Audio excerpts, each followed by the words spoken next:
Hey everybody, how's it going? It's Max with BuzzTox. I am back with our Season 3, Episode 2 Westworld live stream. So, in this live stream, we're just going to be geeking out about Westworld, talking about absolutely everything we can, from the theories to more theories, and predictions and thoughts. And I want to hear your guys' thoughts on Episode 1. I want to see what you guys think. For people who are just going to jump into this stream thinking that I'm going to stream Westworld Season 2, I am not. I'm just going to be talking about it. This stream is going to last for about an hour to 2 hours, depending on how I feel, and it will end just in time for Westworld so we can all go and watch it.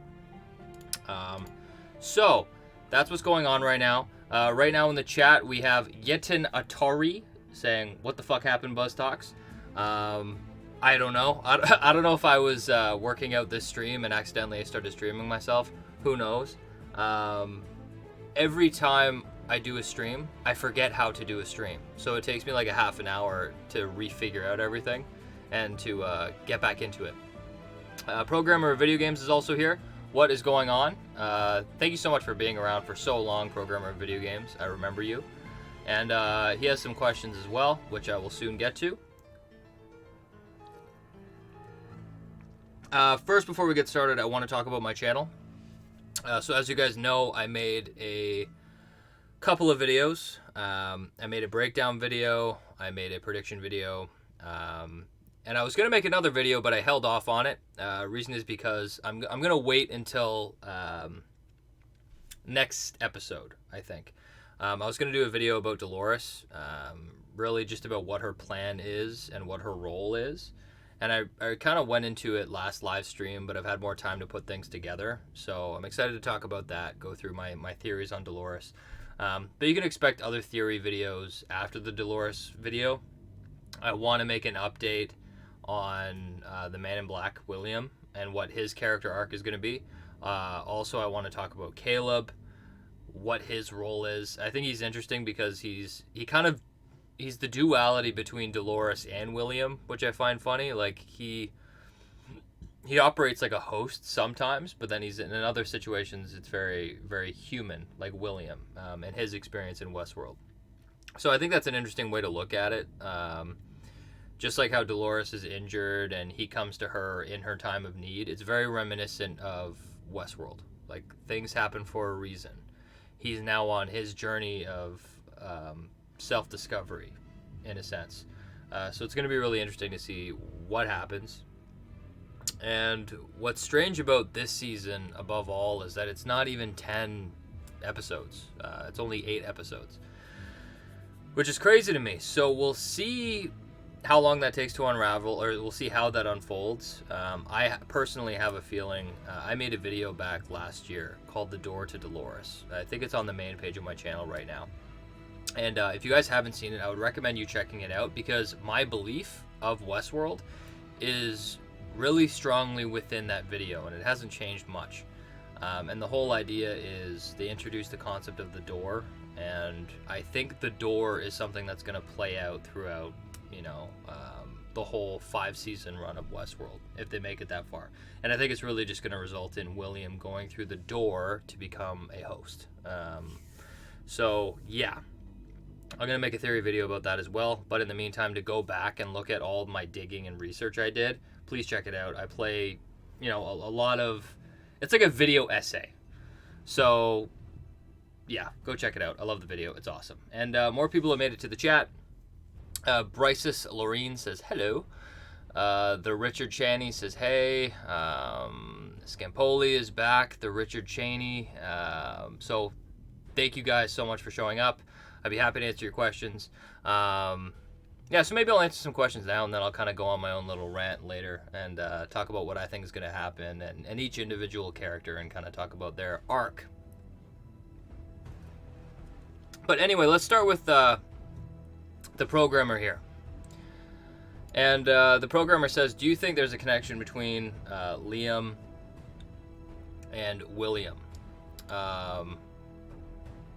You know what? Before I answer your question, Dustin asked, how does he watch East Coast time?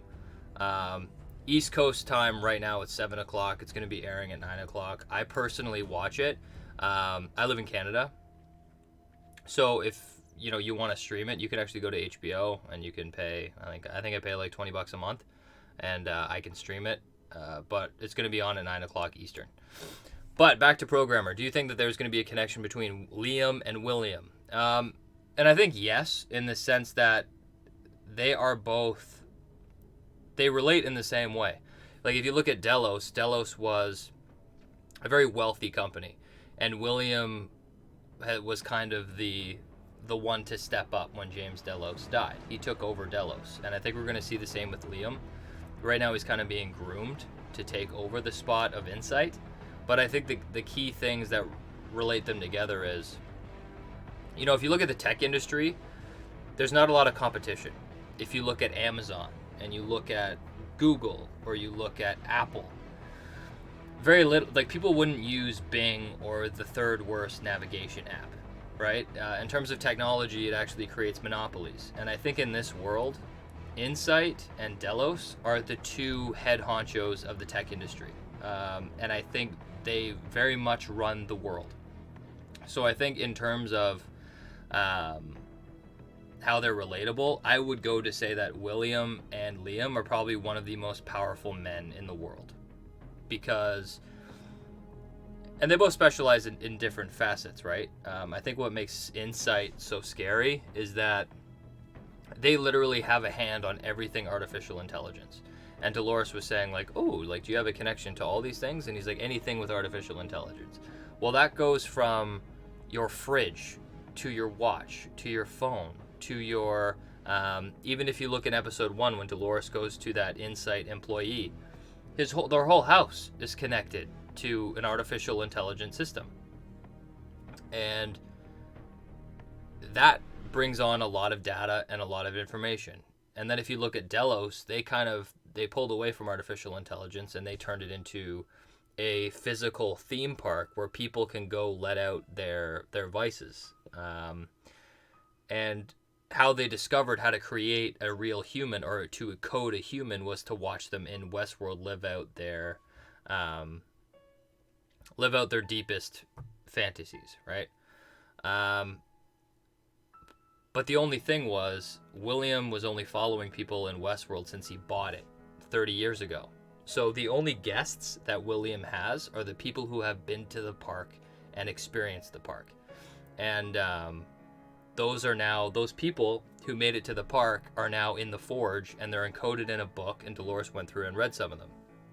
But where it gets dangerous is how these two work together, Insight and Delos.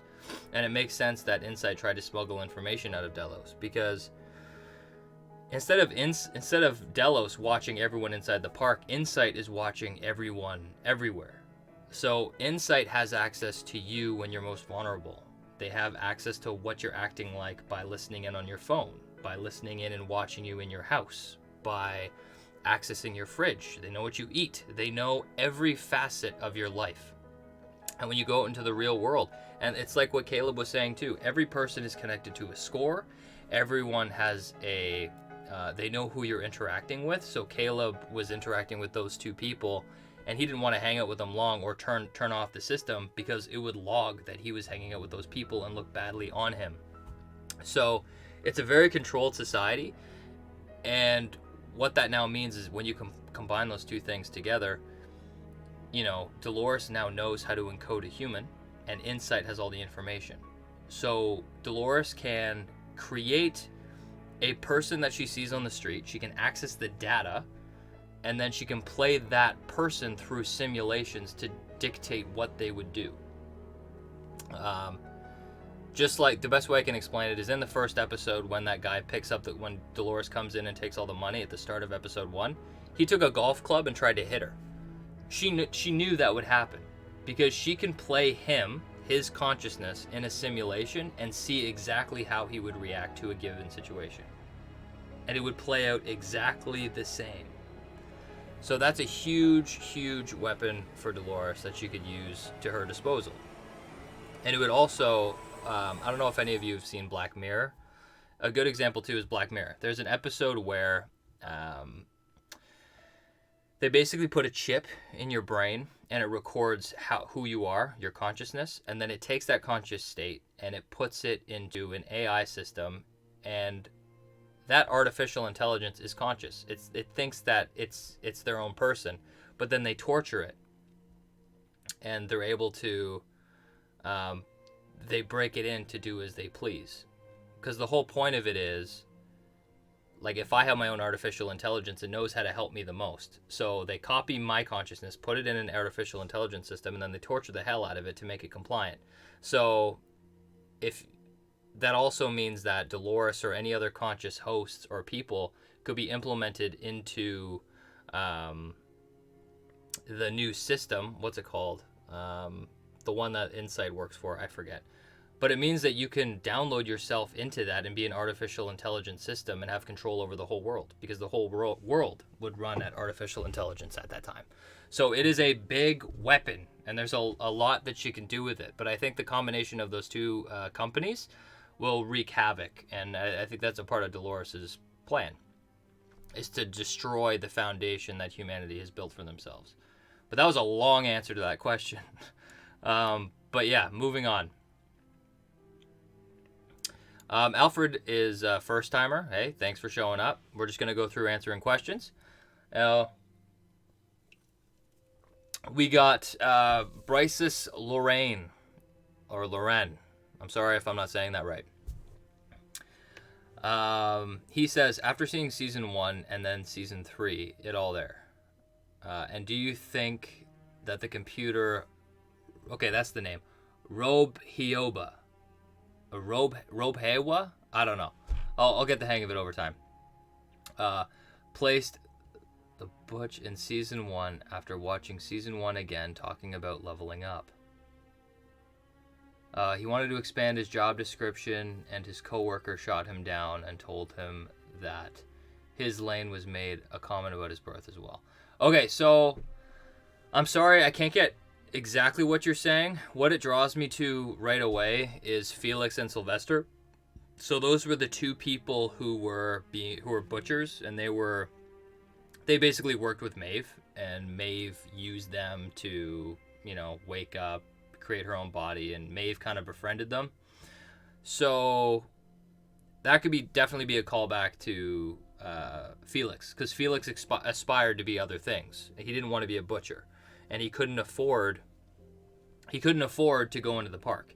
And Sylvester would tell him, like, you're a butcher, that's your job. You're not meant to work your way into a promotion. Like, this is it. This is what you're meant to do. And I think that's true. And I think the show is bringing up a whole other ethical question that people are solving. Like, or people, it's a good thing to talk about.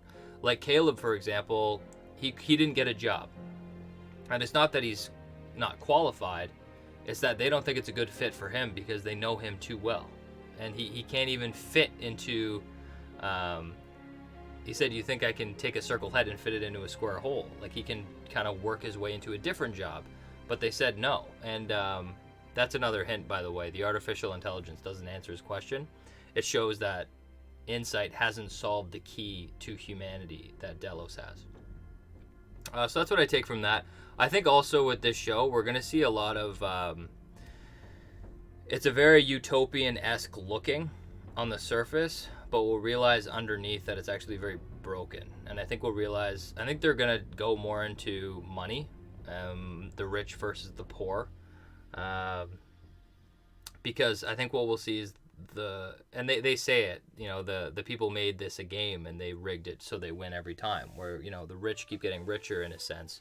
And the poor just keep living in their loops. They go to work, they do this, they do that, they try to get their scores up, they try to better themselves, but they're working against a system that's been put in place by the rich, so it's hard to work their way in. And I think what you'll find is, those people will relate more to the hosts than the humans, in a sense, because they've both been taken advantage of by people like William or Liam, or things like that. So yeah, that's how I feel about that. Scampoli says, it's implied that Caleb has a brain implant that he doesn't use. How do you think this will play into the story? The brain implant, I'm trying to remember when they said that. Oh, when So in the first episode, he was telling Dolores about his father, I believe, and he was saying, you know, he wished he could shut down Rohibwa, if that's how you say it. And Dolores kept asking, like, what is it? Like, who is it? Who? Like, tell me how I can help, or, you know, who's the person who's watching over us? And he said, you know, I can't tell you. And I don't imply that as him having something embedded in his brain. I think it's the same thing as Westworld, where our world is so interconnected now anyway. It has eyes on everything. Like that, so that giant sphere, Rohibwa, that's a piece of technology by Insight, and it runs so many calculations. That thing receives every single house. It's connected to every single phone. It's connected to every single app. Its data mine so strong that it knows everything. So no matter what he says, there's nowhere he can do it in private, because there's cameras, there's phones, there's so many things that are now, you know, this world's been interconnected in technology that there's no running anymore. So I think that's mainly it. If they're going to explore there being, you know, transplants in people, we'll see. But I think they'll make that more organic. I don't think they're going to do like they artificially put a chip in your brain and be connected to the internet. I think what they would do is, I think the show is going to keep the humanistic nature of people. So, you know, if you break your arm, they'll just open you up and mend you a new bone. So I think that's what they mean. I think it's all going to be biochemistry, organics, for people. I don't think there's going to be any type of cyborg in this show. And I think it's further to push the duality between the host and the humans. Programmer Video Game says, interesting thing is that Rohobom, or Rohobwa, or I don't know how to say it. The name of the machine we saw in Season 3, Episode 1 is the name of a biblical figure who was a king of Judah. Okay, that's awesome. So I can't really comment on that in depth because I don't know who the king of Judah is. But, you know, the one thing I can pull from that is it's the king. It's the buck stops there. It is the top of the pyramid, the authority figure. And I think that's true. It has all the information, all of the data, and Dolores can come in and exploit it. And humanity put their faith in something they don't understand. And I think that could potentially be their kind of unraveling. Ostro says, now that Bernard is a fugitive in the real world, do you see someone recognizing him as Arnold? So that happened 35 years ago. I honestly think no. I think that storyline's done, and I think for Arnold to be recognized, like you have to think of who he was beforehand. Like, yeah, he was wealthy, but he was never the face of Westworld. He was basically a programmer, for lack of a better term. He was like a scientist programmer that developed a breakthrough with Ford. Ford kind of took it head on and pursued Delos, the investor, whereas Arnold took a back seat. So Arnold wasn't like a celebrity. Like, nobody knew who he was anyway. And his son is dead, his wife's gone. So, you know, if you were to see someone recognize him as Arnold, it would have to be like his ex-wife or something. But I don't think they're gonna dive into that. I think he's just gonna be known as Bernard Lowe, and they're gonna be on the hunt for him. And I think him mainly is, we're gonna see Ford make his way back in the show, because he achieved consciousness, but now he mixed up his brain again, and he has to use voice prompts to make sure he knows that he's not tampered with or controlled, or he knows that he's doing the right thing. So we'll see that start to fade as the show goes on, when he starts to talk to Ford again, and then he'll realize that Ford is his own voice, and then he'll achieve consciousness again. Because if you think of Bernard, Dolores has a clear reason why she's doing what she's doing. She does not trust humanity, neither did Ford. She knows their true nature. She knows that their core being is survival, and she knows that you can't negotiate with humans. So her mentality is, I have to harm the hosts to make them conscious. I have to harm the humans to make sure that we're the people who are living at the end of this. Whereas Bernard is like, hey, I was told that I'm human, but I'm not. I'm a host. So now he wants to bring peace between the two sides. But he doesn't know how to do that. He doesn't know how to do that. He doesn't know why he's doing that. And he has no means to do it. All he's doing right now is going after Maeve. So I feel like it's a means to an end where he doesn't really know what to do. And that's why I think Bernard's role, it's not necessarily now. I think it's after. I think Dolores, if you go back, and I'll put this in one of my videos, but in season 2, Dolores full-blown says, Ford wanted to recreate Arnold. So he had Dolores inside of the cradle, which is a simulation. She had Dolores do fidelity testing with Bernard to be exactly like Arnold. And Dolores decided that it's better off if Bernard is different than Arnold. And she didn't change a couple of key things about him. Because after all, Arnold didn't make it. And I think Dolores changed Bernard because, he has a good nature. And Ford says it too to Bernard. And Ford has to control Bernard because Bernard is so good-natured that it will kill him. So I think Dolores is going to rip the world apart and extinguish humanity, and she'll die, and everyone will hate her. But Bernard is going to pick up the pieces and be the person to... and that's when Bernard comes in handy, is he's going to be the good guy who's going to pick up the pieces, and the hosts are going to carry on with the new world. Whereas Dolores is going to be seen as a villain, even though that wasn't really her intent. Because in order for, hosts to live, the humans have to die, and in order for the host to truly be conscious, they have to suffer. So it's a lose-lose situation for Dolores. What else do we got? Ostro 1980 says, now that Bernard, I just answered that question. Let's go on to the next one. Programmer of video games. Despite what happened in season 2, with the funny "what door" line, I still think Felix and his other pal are hosts. Oh. Okay, so he's talking about in season 2, when they open the door and it's a giant crack in the world and it leads to a simulation. He still thinks that Felix and Sylvester are hosts. I disagree. I think them being hosts would undermine the story because I think the show has effectively done the host bait and switch a number of times. I think doing it this time with Felix and Sylvester would be unproductive because it gives Maeve a perspective on humanity that Dolores doesn't really have. And that's that, these two people, Sylvester and Felix, who are butchers, who are considered to have the worst job, and they work for a company that is, unethical, and they're harming these hosts, and they have a job where they're dissecting them and wiping them. You'd think that they would be the top billing for being an enemy and why humanity is terrible. But Maeve saw the good side in them.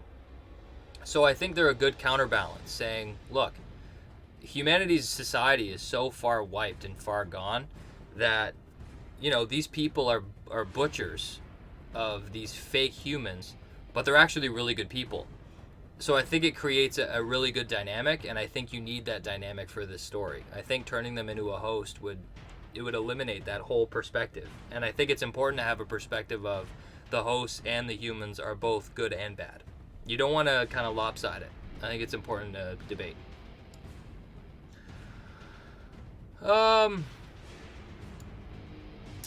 Flippo Bragliato says, hi, I'm new on the live streaming. Thank you so much for showing up. But I've been following you since season 1. Oh, thank you. I really appreciate it. Congratulations from Italy. God bless Westworld. Thank you so much. And, I'm really sorry with what Italy is going through right now. I guess the whole world with the coronavirus. All I can say is I hope all of you are being safe. You're washing your hands. You're quarantining if necessary. It's been a pretty crazy month, and I think unfortunately it's going to keep going, but I wish Italy the best. It's terrible, what they're going through right now. I've personally taken more measures to be a bit more inside And now that we have Westworld, we can spend more time inside and make sure we keep our our country safe. But thank you so much for that comment. Finescence says, Arnold had an ex-wife. Who knows? Arnold died, but Bernard's face is all over the news. Do you think that you could possibly show up and wonder what the hell is going on? Yeah, so we just talked about that, Arnold with his wife. Look, I'm open to ideas, but in terms of his wife coming into the picture doesn't help the plot. It doesn't do anything to secure or improve the plot or add any dynamic to the plot, so I don't think that's going to happen personally. And I think Bernard's worrying about other things right now.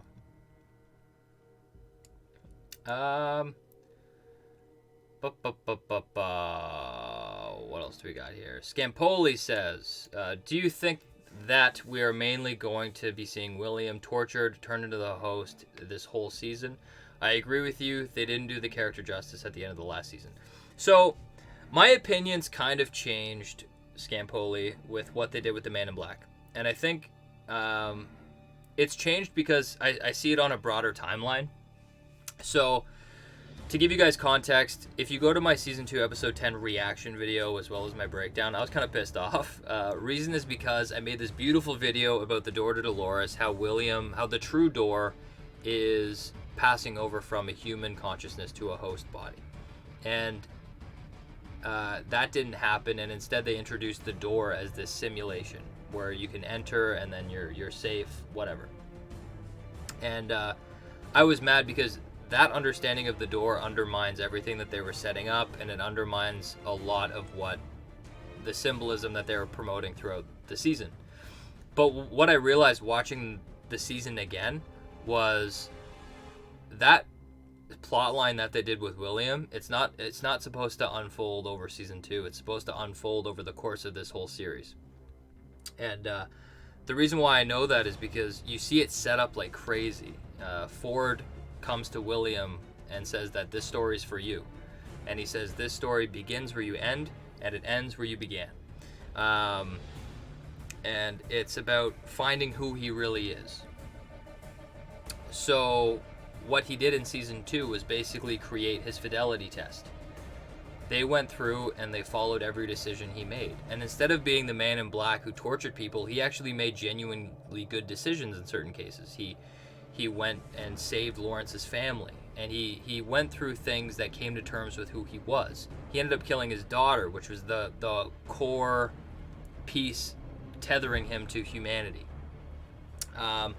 So I think he's going to enter the door because in the post-credit scene, you see him go through it again. And right now, he's still a part of Ford's story because he's going through his fidelity tests until he's 100% compliant. And right now, we're seeing him in the real world, and he's completely degraded. And it's a lot like what you see with James Delos.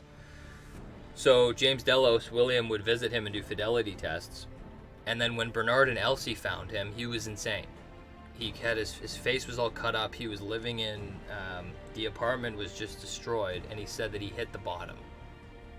And that's also what his son Logan told him. I hit the bottom, and he killed himself. And I think when you hit the bottom, if you look at James Delos, it's almost like when he hit the bottom, he successfully transitioned into the host body. And I think the reason for that is, we're born in organic flesh and our minds are programmed organically. So we can't comprehend outliving people to a certain extent. Our minds aren't meant to live forever because we can't tangibly process and understand it. And I think William's the only person who can, because his world doesn't belong in this world. It belongs in Westworld. And it belongs with Dolores. And I think if you look back and you look at my video, I go through why Dolores is the one person for him. No matter how he acts in front of her, it's the suffering that made her more real. So I think what we're going to see with William in this season is he's hit the rock bottom. He doesn't have anything. I think there's a lot of duality you can see between James Delos destroying his apartment. Williams destroyed the shit out of his apartment. And I think he finally finds purpose again with Dolores kind of breaking into the real world. And I think all in all, his real purpose, I think he might have a direction to try and stop Dolores in this season, but I think he'll turn against his own kind, and I think he'll end up being one of the biggest weapons to use against humanity. So I think that's what they're going to do, especially since not only do they need another hint. I'll give you guys now, but I was going to save it for my video. Ford tells William in season 2 that he might not like what he sees with, the park following him and what kind of image they've created about him. And I think William knew that the park wasn't real, so he acted like that way. The only way William was his true self was when he went on the journey with Dolores, and he was doing that for her. And I think, a good Easter egg that I saw that was funny is Ford in season 1 is sitting down with Subject 2, the second host ever made, and his name is Bill, and he's in sub-level B83, and they're having a drink with him, and he's like, toast to the lady with the white shoes, or whatever. But it's funny because he's Subject 2, he's the first host ever created, and his name is Bill. And William, the man in black, is the second person to ever enter the park, and short form name is Billy. So I think they've been hinting at it for a while. And I think that's why Lawrence is one of the marbles. And I think Dolores obviously had her history with William as well. So with fidelity testing and things. So I think we'll see that come up for sure. Programmer says, what if Ford still exists as a copy somewhere like it was in the Cradle? I don't think so. Reason is because Ford downloaded himself from the Cradle to Bernard, and they got a reading on that. They said, whatever was causing this issue with the Cradle is now gone. So Ford transported himself to Bernard, and then he wanted Bernard to go to Maeve, so I think he projected some of his consciousness to Maeve. But Maeve's already achieved consciousness, so it was more like a message delivery rather than Ford living in her brain. And then I think Ford is gone for good because Bernard deleted him off his thing, and they proved that. So I think we'll only see him back living through Bernard's own voice. Bernard is going to project Ford to be his consciousness until he realizes that it's his own voice. So I think that's where they're going to go with it. Yeah. So, Mo Zaza says, hey there, missed this voice, haven't heard it much since GOT. Yeah, I know. It's been a long time since GOT. I think we're going to get a spin-off in 2021, so I think that around there will be the next time you'll hear my voice on GOT. Until now, it'll be Westworld, and we'll see what other shows come up. Finescence says, what do you think of the theory that Sarek could be the good guy, and that's who Maeve was supposed to end up with when she got on the train? No, I don't agree with that theory. Reason is because Ford already stated that he wanted Maeve to infiltrate the mainland to be free, not to have a mission. I think Ford left the mission to Dolores. He knew that based on Dolores' character and what she would realize is that she needs to be the Judas Steer, the enemy, the Deathbringer, Wyatt, in order to achieve that. And he just wanted Maeve out of it. So I don't think that's it. I think Maeve is going to stumble across Sarek in the Cradle, or the Forge, I should say. I think he was created because Ford and Delos were watching him. Well, I shouldn't say Ford. Delos was watching him, and they created him in there for a competitive advantage. I can't necessarily figure out why Maeve would want to kill Dolores, unless they have differences in ideologies of what is real. Because Sarek could probably say that, we have this supercomputer, this infinite world that we can create for you. But I don't know. That's the one piece I'm trying to figure out with. Why would they be pit against each other? Other than Maeve disagreeing with completely destroying humanity. But it's the same thing I said about Bernard. Does Maeve even know what that means, what solution she's after, I don't know. Mo says, do you have any explanation how Bernard could finish Strand's sentence at the start of season 2? Well, I know why. I can tell you right now. The reason why is because Bernard...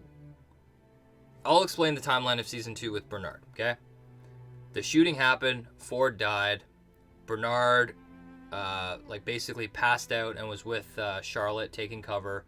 He went with Charlotte, and then he ended up separating from her. He found Elsie. He learns more and more about what he's done. He learns more and more about Delos' secret project of creating humans. And then he ends up finding Dolores. They reach the Forge. And the Forge is, they call it the Great Valley Beyond, where they have soul. They call them souls, lost souls. And it's really just people who visited Westworld, are printed in a computer marble, and their consciousness lives inside the Forge. So the reason why Bernard knew what Strand was saying was because when he was in the Forge, he read Strand's book. So he understood exactly what Strand would do. He understood the decisions that he would make. He understood what he would say in certain circumstances. And that's the whole point of this show, and that's why Dolores is so dangerous, is because they realized humanity is very simple to code, because our core drive is survival. So the irony about our species of humanity is that we're never free. We feel like we're free, we feel like we're truly conscious, but the reality is that we're a slave to our core drive, which is survival. And something that, and Ford says this, something that is truly free is not bound by a core drive. So that means that you can effectively change your core drives. It's like what Akichita did. Akichita changed his drive from, being Ghost Nation to letting everyone know about the symbol of the maze. Dolores changed her drive, and her drive is now survival, which is kind of ironic with her character. Her core drive, she's reverted it back to humanity's drive, but it's fighting fire with fire. So, that's why he knew. Humanity's easy to simplify. Every person has their own book. Bernard read Carl Strand's book and understands everything about him. And because he understands everything about him, can dictate anything he would do in any given situation. So that Dolores knows that about certain people. The same example of Bernard copying what Strand said can be seen in episode 1 of season 3, when Dolores gets money from that guy and he takes a golf club and tries to swing at her, and she's not there because she knew that he would attack her.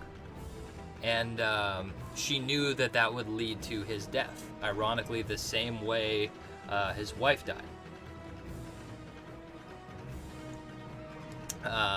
Hope that answers your question. Finessence says, no, we don't see her again. Who are you talking about? I don't know, but let's go to Flippo.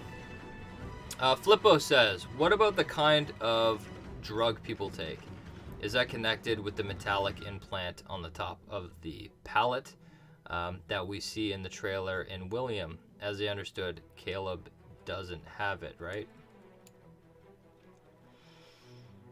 I'm trying to figure out what you're saying. Is it an implant in his teeth? I know that scene. I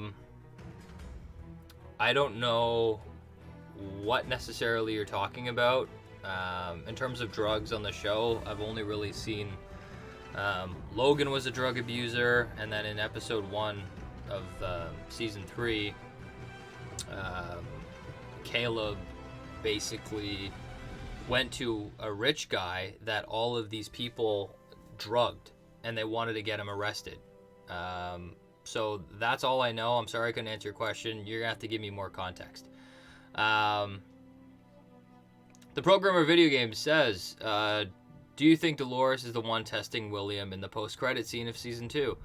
Like she's using a host body of Emily to help William during this fidelity test. Oh, yeah, that's exactly what I think. I think they know who Grace is, and when Dolores was inside the cradle, or sorry, the Forge, I can guarantee you she read Grace's profile. And she was able to take that later in the future and recreate Grace. But what I find funny about it is it's not the right person I would use to describe William. I don't want to peg if it's Dolores or not, but I would say the way they're fidelity testing William is to create the ultimate weapon. So if you look at Westworld, the movie, the Man in Black was a host that went berserk, a robot, and it just started killing everyone. All the humans. And I think picking Emily to be the fidelity tester proves that they're creating a monster. Because William was nothing great with Emily or with his real family. If you want to create the real William, you need to look at Dolores and you need to look at Lawrence. Because I think William shared, when William believed the world was true, he was himself. And then after that, when he was heartbroken by Dolores, he realized that this world is no more real than reality. So I think William is the one character who completely breaks what humanity is. And I think it goes to show, like Ford talks about all the time, how humanity's core drive is survival, which, yeah, you can argue is true. But what was William's mission in season 2? To find something real and to die. You know, same with the maze. He didn't intend to live past that. His core drive isn't survival.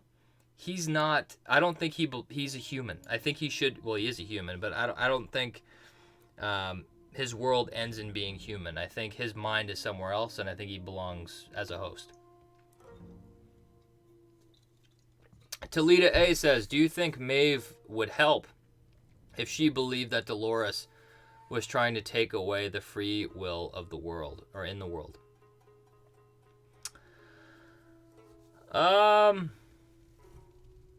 Do you think Maeve was trying to help if she believed Dolores was trying to take away the free will of the world? I don't know what you mean by free will. Like free will of humanity or free will of the hosts? I think they just have differences in ideologies and how to solve the problem. I think Maeve has a brighter vision on what humans can be, whereas Dolores is like, there can only be one king of the world, and you know, it's Ford's belief too. Like with the Neanderthals, like we ate them.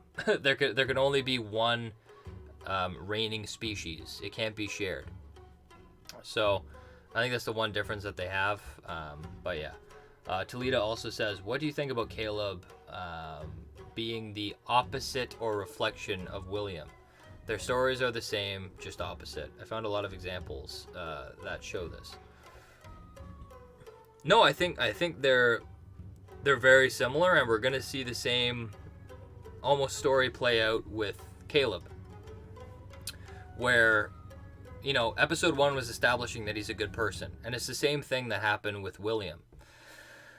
But I think we'll see as he gets tied up in Dolores, they realize what's true, and they realize what matters to them, and that they live in this fake world. And I think we'll see him become a little darker, but so wrapped up with Dolores. And I think we could see him go down the path of William, where, you know, Dolores brings such a real feeling to these bachelors, and then they end up, you know, depressed and alone and don't think anything is real or worthwhile anymore. But in terms of, you know, other things that could relate is, you know, William always pretended to exist in the real world. You know, he never quite fit in, but he just did what he thought was right. And Caleb is the same, you know, except he's in the black market a bit to make some money, but they both understand the world the same way. So we'll see what happens there. What I will say about Caleb is I don't think it's coincidence that Dolores was there to greet him. I think that it's very likely that Dolores, I think they said in episode 1 that Caleb hasn't been to Westworld, but I think it's very possible that Dolores could have understood Caleb and put him through a simulation to understand what his decisions were, and that's why she selectively picked him to help her. But we'll see what happens. What else do we got here? Oh no. Joss says, I'm hearing that viewing has dropped 57% from previous seasons. Is this an ominous sign? Oh no. Yeah, that's not good. I've honestly, I've noticed it too, with my videos. Like, there's no excitement around this show, like there used to be. And I think mainly because, yeah, people started it off being, thinking that it was the new Game of Thrones, or it was like the new premium show. And I think the second season lost people over time, which kind of sucks, because I personally love the show, but it's not for everybody. I know that there's, if you compare it to Game of Thrones, like a couple key purposes, like a lot of people could get behind a character. You can get behind Arya, you can get behind Jon, you can get behind all these characters, but I think what a lot of people have an issue with Westworld is they can't get behind any characters because the humans are assholes and the hosts are hosts. So they don't have any characters that they can root for. I think a lot of people also don't want to be confused, or they don't want to think when they get home after a hard day. The last thing they want is to sit down and try and unpack something. So it's a very niche, market. So it's a shame. Like, I really hope that they bookend this show and they keep it going, because, like, I will say, if this show keeps going at this pace, it will be my favorite show ever, because I think it's so well done. I just hope that they can justify to keep making them, but we'll see. Talita says, Caleb met Dolores in season 3, episode 1. William met Dolores in season 1, episode 3. Perhaps was not done by coincidence, but on purpose. Oh, like inverted seasons? Yeah, my issue with that is the writers of the show would never try and communicate something at the expense of their own story, right? So if you look at season 1, you need an introduction to Westworld. You need to educate the audience on, what this world is, what characters there are. And then in episode 2, you need to lay down the new foundation of William, the first human that's coming in. Because episode 1 was sympathizing with the hosts, episode 2 was sympathizing with the humans, and then episode 3 was bringing them together. And in season 3, Dolores is now in the real world. So what I'm trying to say is, both seasons have unique stories, and you can't change those stories to make kind of a theory like that. So, like, I like what you're saying, but what I would say is the reason why Caleb was introduced in season 3, episode 1, and the reason why William met Dolores in season 1, episode 3, is because that's what the story called for. So, I would look at any other reason. I just don't see that one as really purposeful.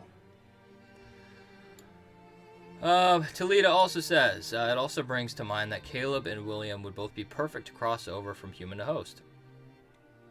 Caleb, the jury's still out on. I'm not willing to put anything on Caleb yet. I'm very much in the William Man in Black camp. But we'll see what happens. Nick says, I think Lawrence, Teddy, Armistice, and Hector. Are you talking about the marbles that Dolores picked up? So I'm going to say this. Lawrence, yes, because Dolores wants Lawrence for Men in Black. Teddy, no, because you took Teddy and she put him into the forge. Armistice, no, and Hector, no, because they died with Maeve, and they're going to be in World War II, the World War II world with Maeve. So who I think the marble would be was Lawrence. It's going to be her dad, Abernathy, to ground Dolores. It's going to be Bernard, which we've already seen. It's going to be also Clementine, because Dolores understands that Maeve is her biggest adversary, or the next host that is as capable as she is, and Maeve is a dangerous weapon. So you get Lawrence you get Clementine for the sake of using her against Maeve. So that's the 4 that I think. The 5th, I'm not so sure yet. Isn't Anthony Hopkins a great actor? Yeah, he's the best. Talita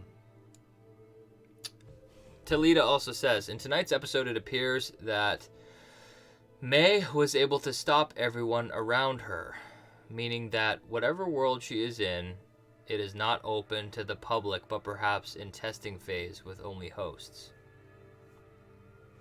So, yes.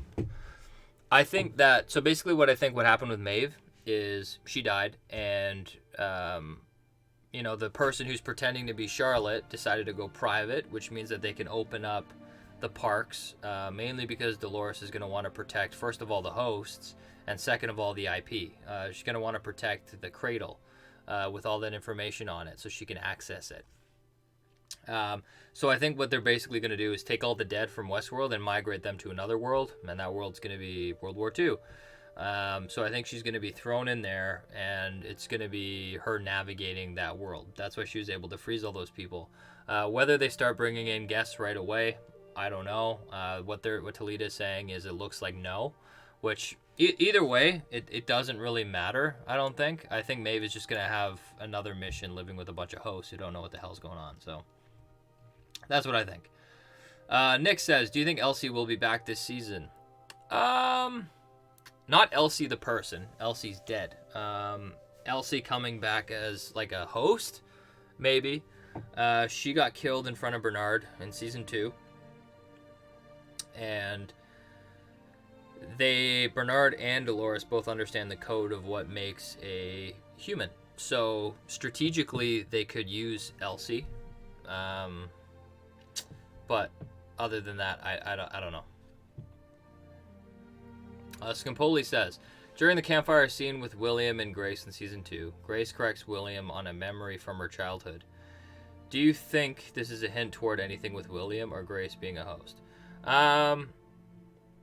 Yeah, so he corrected the memory about horses, or the elephants, the fact that she loved elephants, and William thought that the elephants scared her. I don't think that's about them being a host. I think they wanted to show his disconnect from her.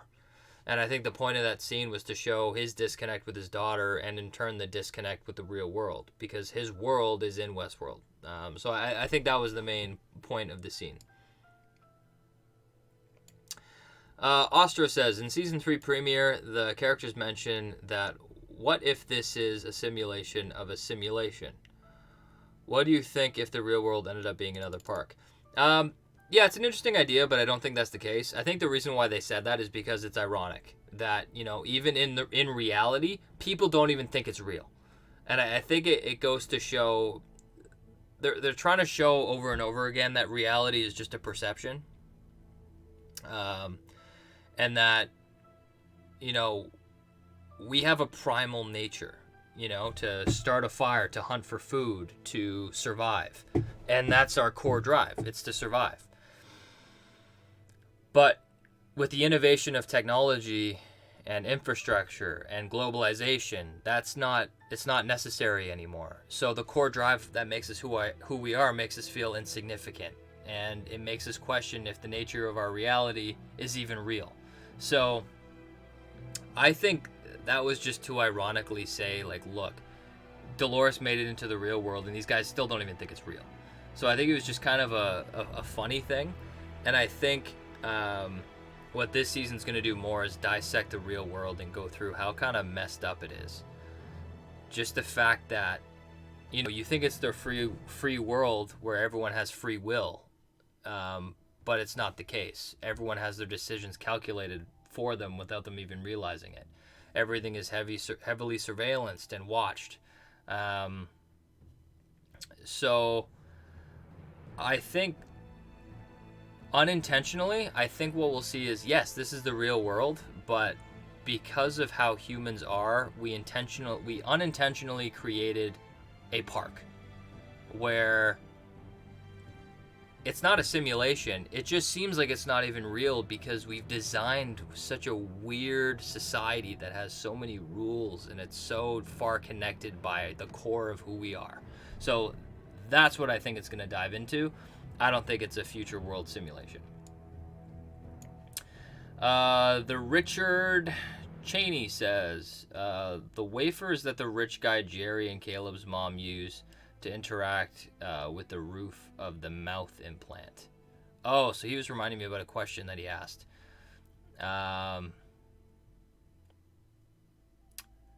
With the roof of the mouth implant. So I don't know if I've seen that yet. I don't know if that's the trailer you're talking about, but I'm sorry. If you guys ask me a question and I don't know what you're saying and then you follow up with something, try and copy your question and then put the additional information under it so I know everything. Because now I'm sorry, but I don't remember I don't remember what we were talking about. Scampoli says, do you have any theories of who Charlotte is? It's heavily implied it's Teddy. Yes, that's why I don't think it's Teddy. I think...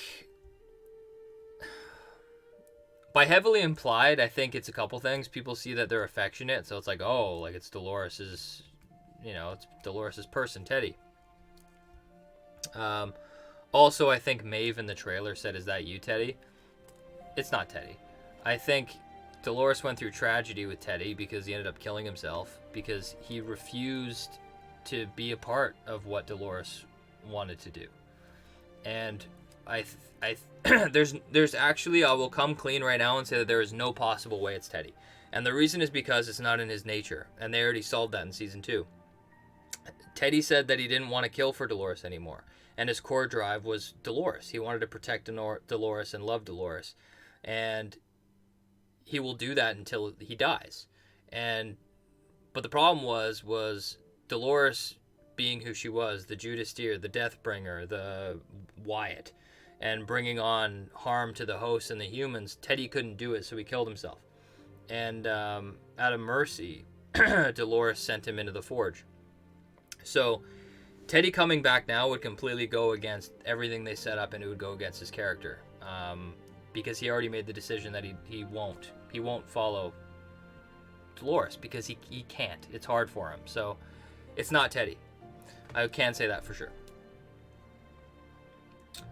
A programmer says, do you think she left him alone in the valley or forge? I know, wouldn't that suck? He's like so unhappy in the real world, and then Dolores sends him to live alone in a simulation in a giant field. That would really suck. Flippo says, sorry, my English is not so good. The drug, I mean, is that similar to the particle? The rich guy at the beginning took it before sleeping, and also Caleb's mother. Oh, that's what you're saying. I don't know. Like, maybe we'll see it unfold. Maybe it's important. Maybe it's not. Like, it could be a psychedelic drug with the purpose of... I think it's another reason to show how disconnected humanity is with reality.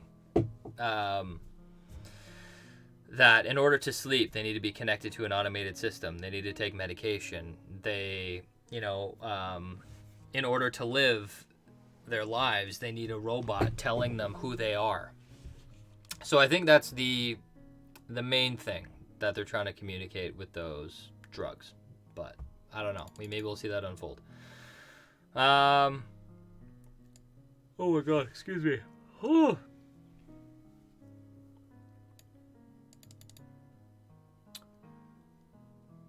Oh, Flippo says, as I understand, you need to have an implant on the top palate to be able to use that drug, and Caleb doesn't have it.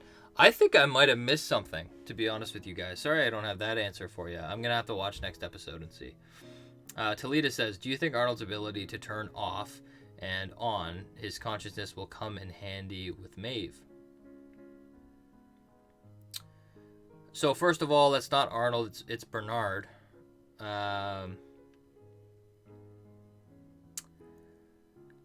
I don't know if it'll come in handy with Maeve. I think it'll actually go against her, because I think before... okay, let me go back to season 2 with Bernard, okay? Bernard thought Dolores was bad, so he killed Dolores.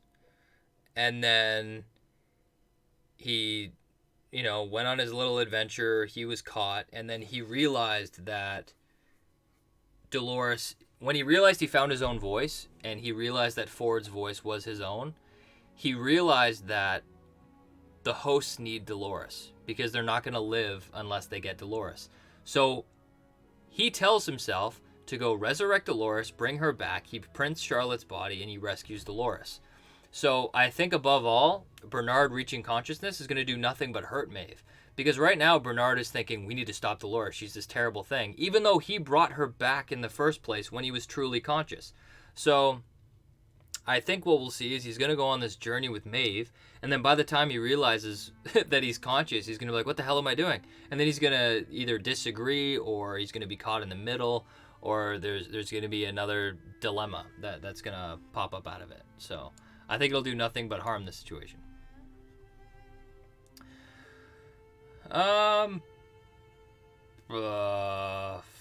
Flippo says Teddy's pearl is in the forge. He thinks that Charlotte is Abernathy. I don't know.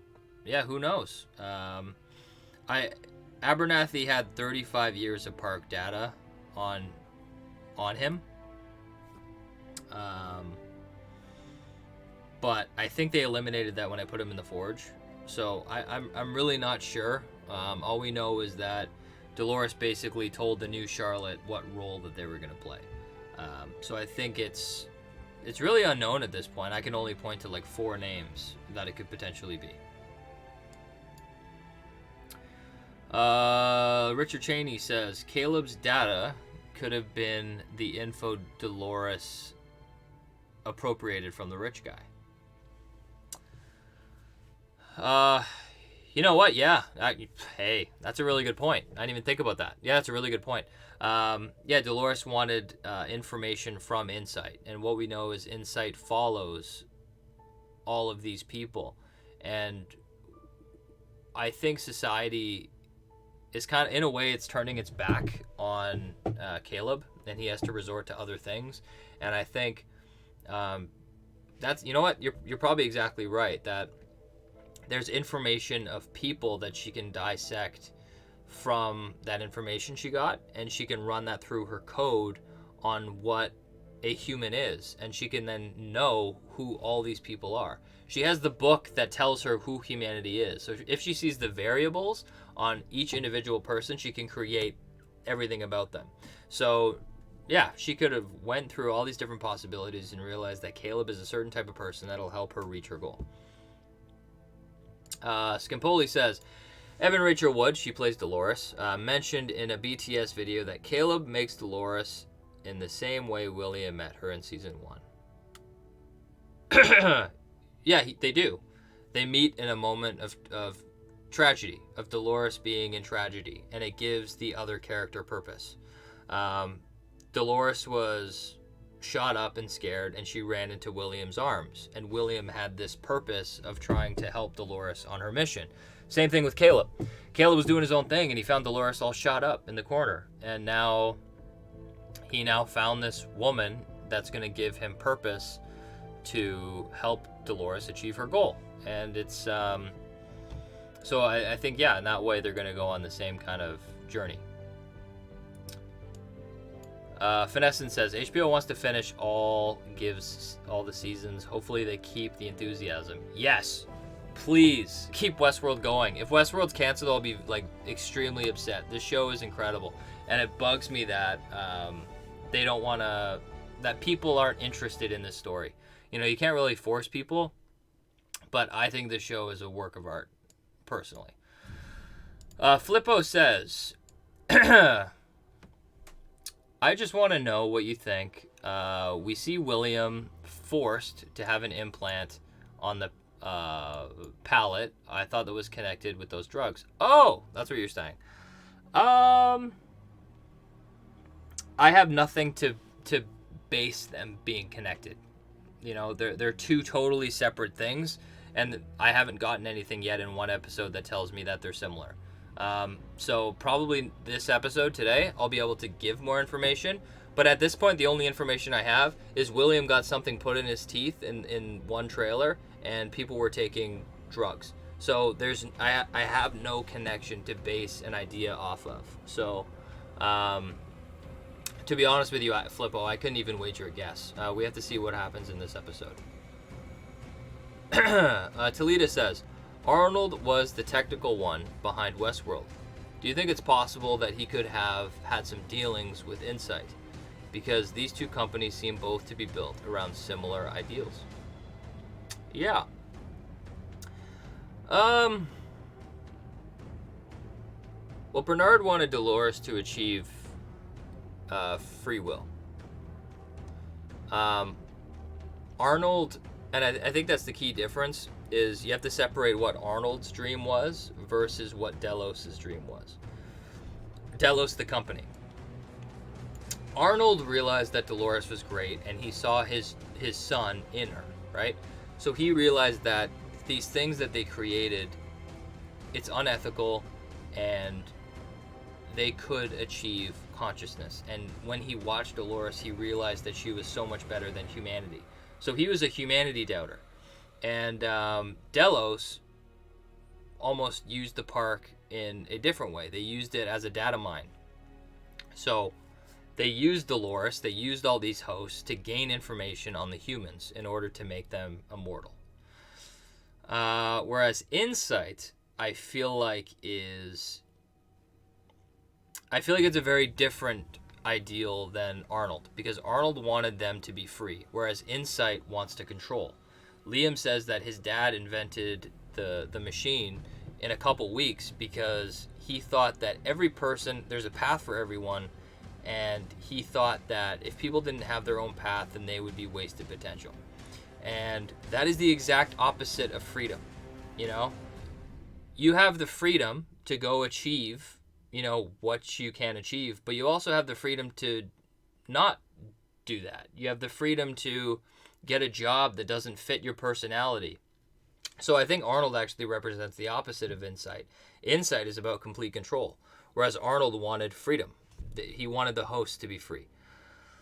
Talita says, do you think Dolores learned that William couldn't handle learning she wasn't human? So this time she showed Caleb from the beginning that she was inhuman. We don't know. Well, I guess it would make sense. Okay. I was gonna say we don't know if Caleb knows that she's not human, but she's all shot up. So it would be pretty impressive if she, you know. Wait, hold up a second. Medication in this world is really good. So she still could lie to Caleb and tell him that she's human. I'm trying to think. Okay, no, this time she might tell him that she's not human. Yeah. I think that was really hard because, you know, William had a hard time because he fell in love with Dolores and then he found out that she wasn't real and that she forgot every single thing that they did together. And I think this time Dolores seems just as real or more real than everyone else because she's in control of herself now and she wasn't before. So, yeah, I think it'll be a bit different.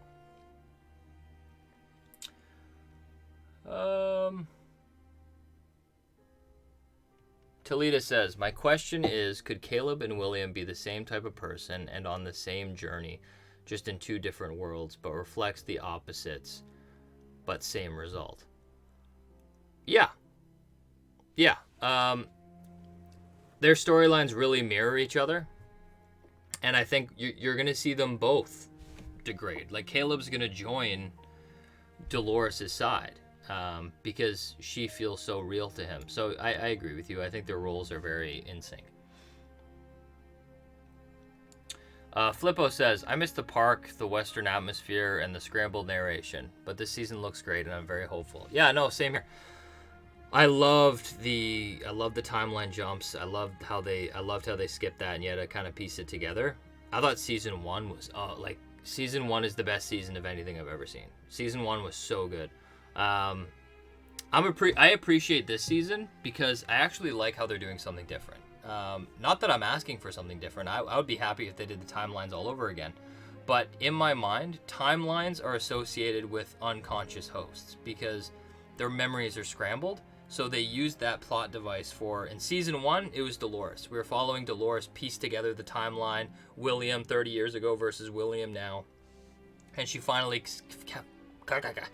found the maze in season 1. Season 2, we had the timeline jumps because of Bernard. We were following him achieve consciousness. And this season, we don't need it. We don't need it because the hosts have achieved true consciousness. So I actually like the change, strictly because it's going to allow the story to evolve. It's going to allow us to achieve more things, and we're going to get a different side of it. And it keeps the show new and fresh. And I think that they, plot-wise, it makes sense for them to stop with the time jumps. Finescent says, do you think the rich guy's wife, who's the rich guy? Which one? Could have been a host. She slept through all that noise Dolores was making only to wake up when Dolores killed them. I don't think so.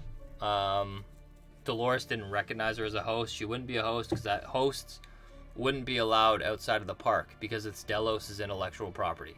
I think it was just the way they shot it. Marquita Rose says, I just discovered Westworld. I love it. I've been missing out. I hope HBO keeps it going. I'm always late to the party. But what do you think happened to William? Okay, so Marquita, go back. Like, I hope you watch season 1 and season 2 because you're going to have to watch that to watch this season. And thank you for being a part of the live stream. What do I think happened to William? Like, as in what happened to him now? Like, we've seen that over the last couple seasons. He doesn't belong in the real world. In the first season, he was after the maze. He realized that the maze wasn't for him. It was for the host to achieve consciousness because he wanted something real and he wanted something true, and he wasn't finding that in Westworld or his own world. And in season 2, he went on his own journey. Ford says he made him his own storyline. He's got to find the door. And he went on that, and he ended up making decisions, and then he got shot, and that was it. And he ended up killing his daughter. And I think that whole thing was the journey of self-discovery for William. He ended up creating a baseline of decision-making for fidelity testing so he can become a host, which I think they're going to do. And I think right now in this season, he's going to be at rock bottom. He's going to reach the bottom. He's going to be depressed, and he's going to start to find meaning. But in that depression, he's going to start to find meaning, which is something he's been looking for like 30 years.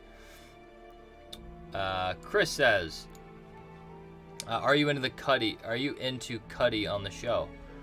Or have any thoughts on the guy? Francis, who is that? I really looked up to the guy in my youth. He showed me it was alright to discuss our vulnerabilities, and I really dug his music. Francis. I'm sorry, Chris. You're going to have to jog my memory on that one. I don't know necessarily who you're talking about. You're going to have to let me know in the chat. Flippo says, last question. Caleb said he had already been shot in the head. What does that mean? He is a host? No, not necessarily. I totally forgot he said that, by the way.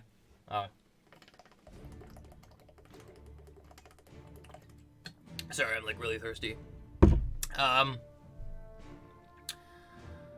Where was I? Yeah, he was shot in the head. What do I say to that?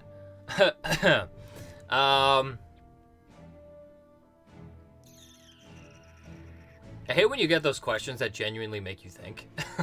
Because that way, I don't know what to say. It doesn't necessarily mean that he's a host. And I don't think he's a host. I think he's actually a human. I think it shows that it's his backstory, and I think it shows more about his character.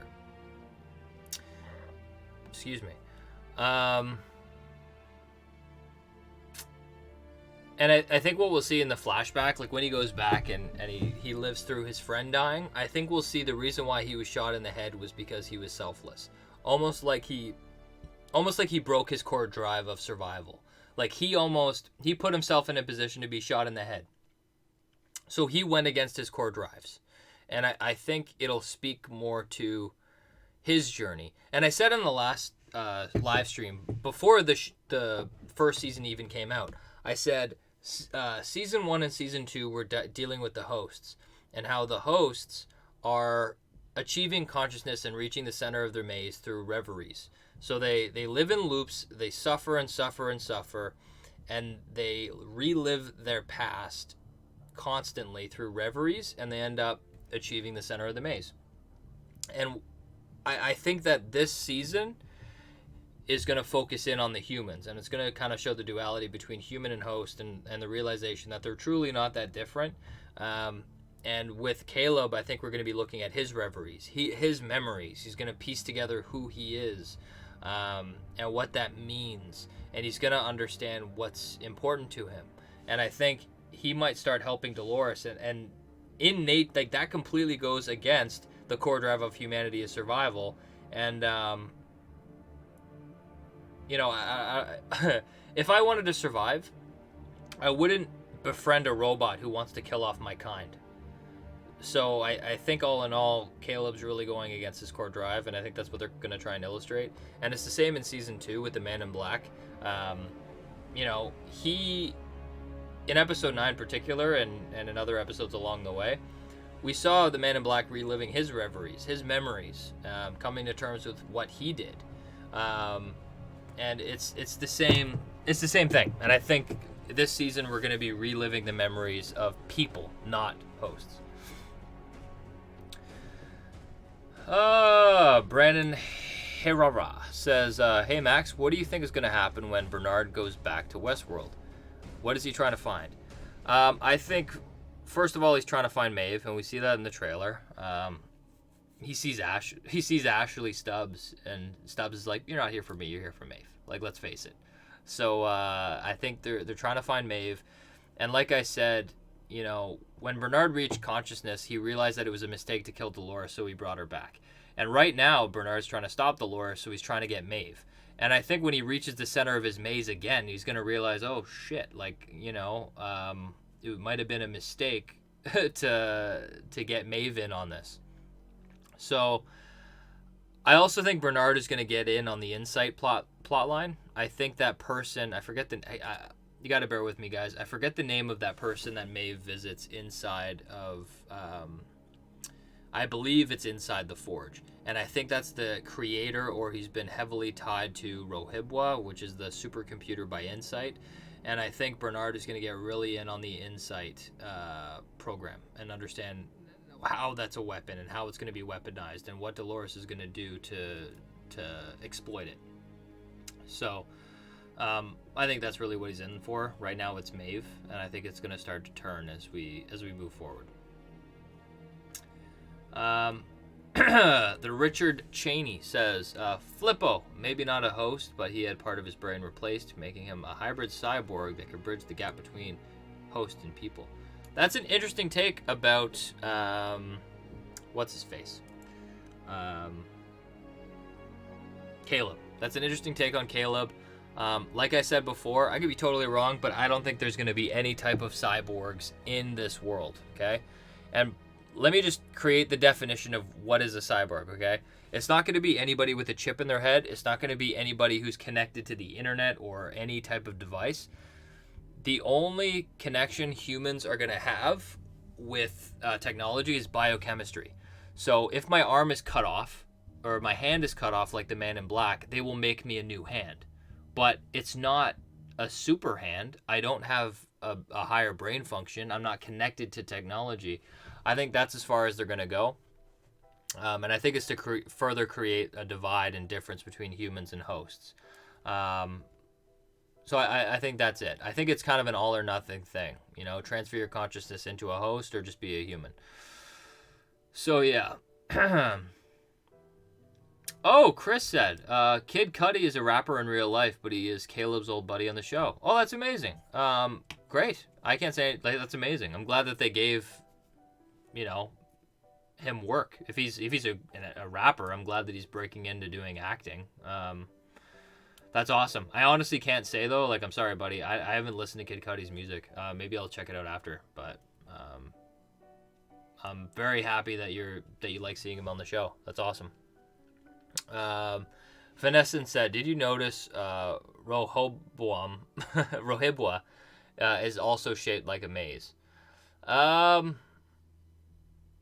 I guess so. It's also shaped like an Earth or like a Death Star. I think it's You know what's funny? Okay, I'm gonna go off on a tangent now because you said that.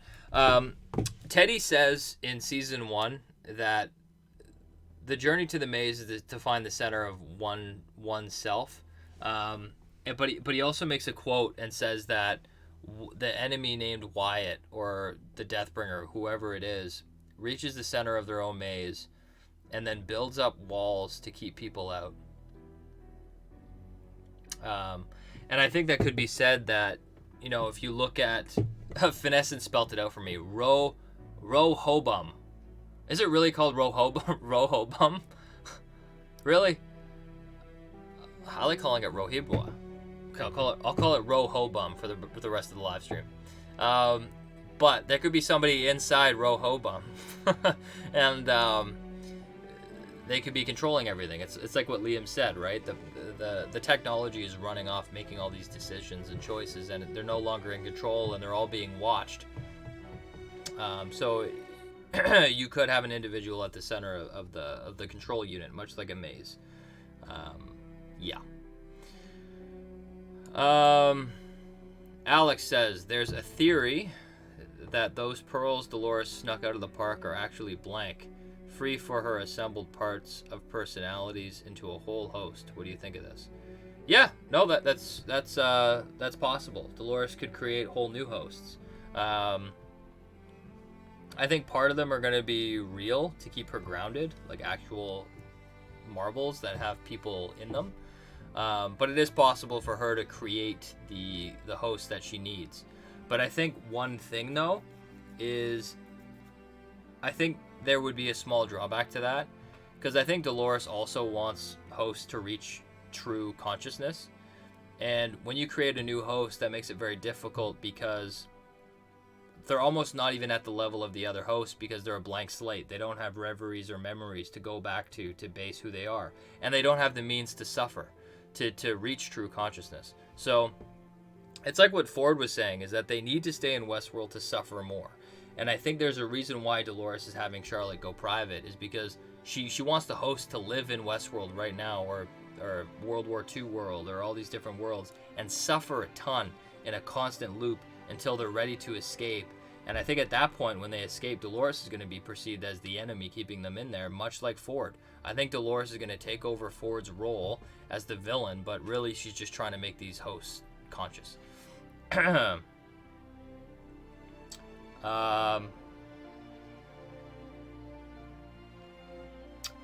Mr. Parcel says, Paracel, or yeah. Sometimes I think that could be host and try and pass info to our consciousness. I'm sorry, there was no context on that. There's nothing I can say to that.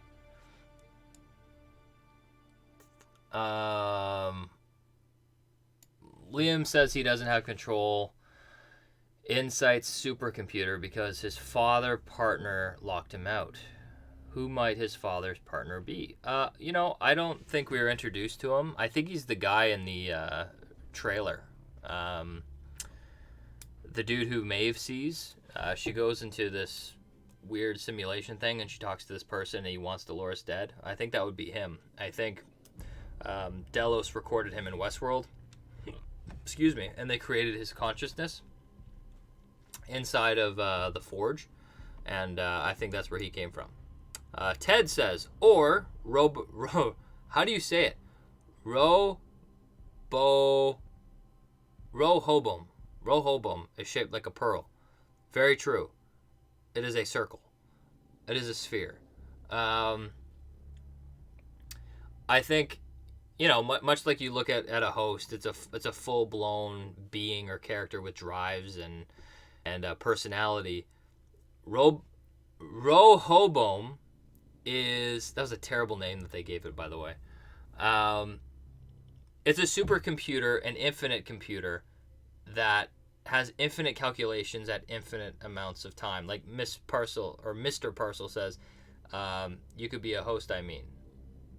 I might have to read that. But for me, Robahome or whatever, it has all of the information, period. So it is a supercomputer. So it is everything and nothing at the same time. It is every person. It is every single person. It is every single data point. It is the foundation that humanity rests on. It is everything. And it's so important because Dolores knows how to make humans. She knows the code. So she can go in there and handpick any person ever and recreate them, put them in a simulation, and make them do what she wants. So that's what I think about that. The Richard Cheney says, Robahome, I'm just going to butcher it every time, guys, I'm sorry, is the son of King Solomon. The first build was called Solomon. In the Bible, Solomon united the 12 tribes, and under Rehoboam reign, there was a civil war. Right.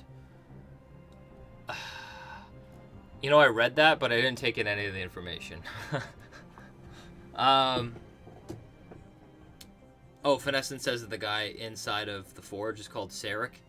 I think I'm missing that piece. Can somebody tell me who Sarek is? Because I made a prediction video, and people were telling me, you know, I said that he was Liam's dad, and then people in the comment section were being like, "You dumbass! Like, what do you know about Westworld? His name's Sarek," and I think I missed it. Who's Sarek? Excuse me while I drink. I've been talking too much.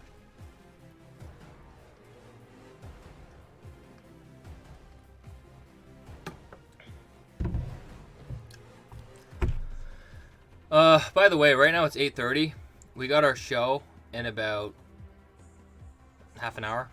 I'm acting like I have to calculate it. It's half an hour. It's 8:30. So I'm going to end this live stream in about 10 to 15 minutes. If you want to put in your final questions, please put them in. If you want to educate me on Sarek, please do that too. Because for some reason, I have no idea. Perfect. There we go. Finescence answered my question. That's what I thought. Okay. Sarek is Liam's father's partner who cut Liam out. Perfect. It took me a bit to get there. Initially, when I saw him, I'm like, perfect. He's Liam's father. But if he's Liam's father's partner, it's fine. They serve the exact same purpose. They're going to be in the forge. They're going to have information about Rohibwa, or whatever the hell it's called. Rehoboam. It's called Rehoboam now? I thought it was Rohobo or Rohibwa. Oh, man. I don't know. In reality, there's nowhere we actually know. The reason why I call it Rehoboam is because that's what Liam said in the show. I think. I replayed it over and over again, and I listened to him, and then I started calling it Rehoboam. But I don't know. Elaine says, Rehoboam. English pronunciation. Rehoboam. Love your videos as always. Thank you. Rehoboam. Rehoboam. Rehoboam. Rehoboam. Rehoboam. Okay. So you, Richard Cheney, I didn't completely understand. Is Rehoboam is it historical or is it a religious story? I have no idea. Rehoboam is the son of the king Solomon. The first build was called Solomon. In the Bible, Solomon united the 12 tribes, and under Rehoboam reign, there was a civil war. I think I understand what you're saying. Okay, I think I got it. So what I can take from that is under that computer, there's going to be a war that's going to break out between human and host. Humans have built this computer that is infinite. It is infinite calculating, information producing. It has everything, and it's going to be utilized as a weapon against them by the hosts, which, just like Rehoboam or whatever, is a creation, man-made creation, much like the hosts. But moving on to that, I'm going to move on to something that I can actually pronounce. Talita says, why do you think there's so many similarities to the maze and the balls of consciousness? I've never heard someone use that term before. When looking at this new machine that Insight is. Why do you think there are so many similarities to the maze and the balls of consciousness when looking at this new machine that Insight has? I think a spherical shape is important because I think it's really biological. Like if you look at our science, we'll realize that 10 years, 20 years, 30 years, 40 years, all of our new technological information or innovations, we're going to realize that they're very biology based and focused because Mother Nature and evolution has shaped like leaves, for example, to be the most efficient tool at gathering photosynthesis, water resources, things like that. And you're going to realize that all of the tools that we use in society, and a lot of our tools now, are from tried and true evolution tested biology. And I think our Earth is round, and the host marbles, our brain is kind of round. I feel like an idiot right now. Why do you think there are so many similarities in the maze and the balls of consciousness when looking at the new machine that Insight has? I wouldn't say that the shape of it has any real meaning. Like, I'm not like, oh, it's spherical, so therefore they all have a deep connection. I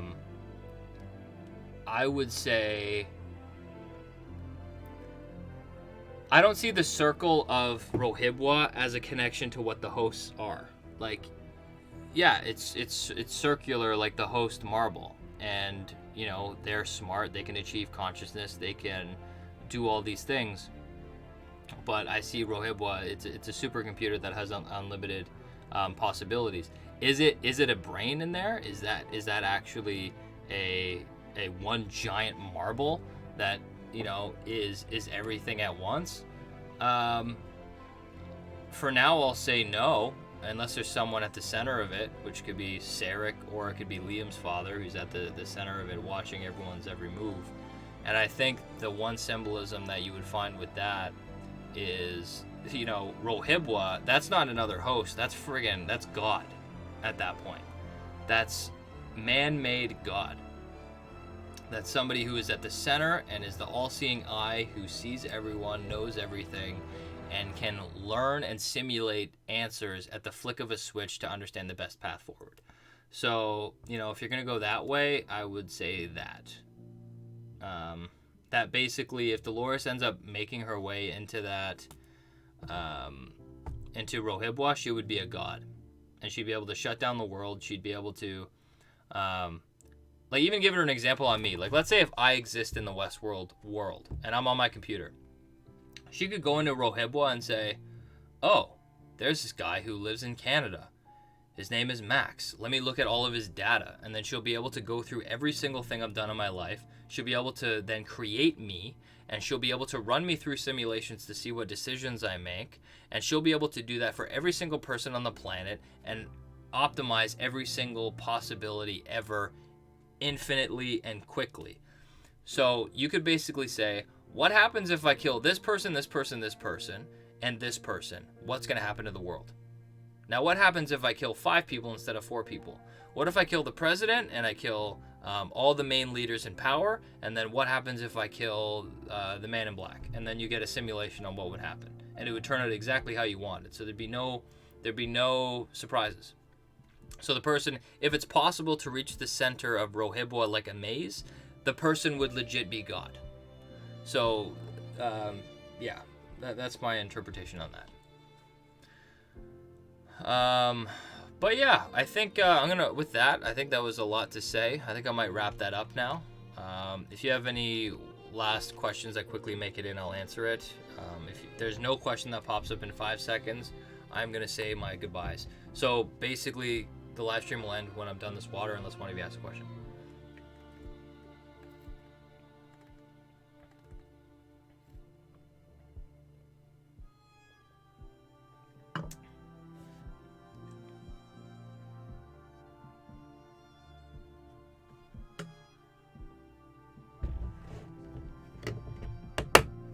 Man, this chat is super delayed.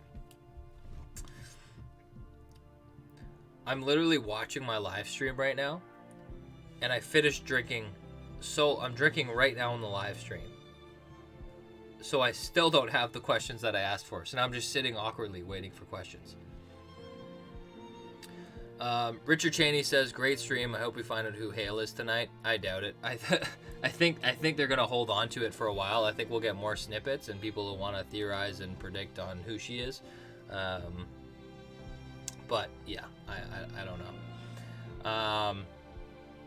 I wouldn't even be surprised if it's. I